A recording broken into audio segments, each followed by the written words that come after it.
కాళేశ్వరం కూలేశ్వరం అని కుంగిపోయిందని బీఆర్ఎస్ పార్టీపై రేవంత్ రెడ్డి బురద జల్లే ప్రయత్నం చేశాడని నిప్పులు చెరిగారు మాజీ ఎమ్మెల్యే ఆరూరి రమేష్. మరి ఇప్పుడు కుంగిపోయిన కాళేశ్వరం వద్దకు ఎందుకు వస్తున్నామని ప్రశ్నించారు. మీ ఇసుక దందా కమిషన్ల కోసం 2.5 ఏళ్లుగా కాళేశ్వరం జలాలు పారించకుండా ఎండబెట్టినందుకు రైతాంగానికి రేవంత్ రెడ్డి క్షమాపణ చెప్పాలని డిమాండ్ చేశారు.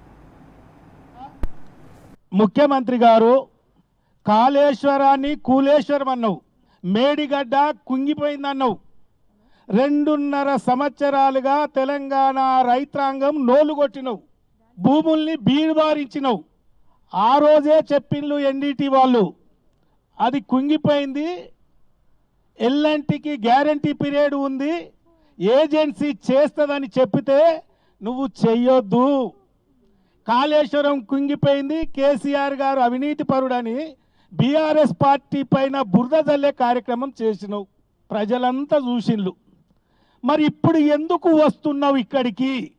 కుంగిపోయినా కూలిపోయినా కాళేశ్వరాన్ని ఎందుకు వస్తున్నావు? ఆ రోజు రిపేర్ కాదు, పిల్లరు నిర్మాణం జరగదు, నీటి పంపింగు జరగదు, నీళ్లు కాలువలకు రావు అన్నావు.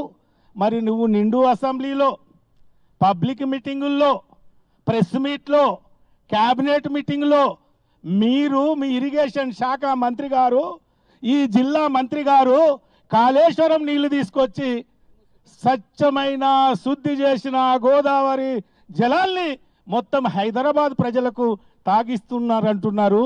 ఎక్కడి నుంచి వస్తున్నాయి బిడ్డ? కాళేశ్వరం కుంగిందా? మీరు ఎందుకు ఎండబెట్టిళ్ళు? దీనికి సమాధానం చెప్పాలి.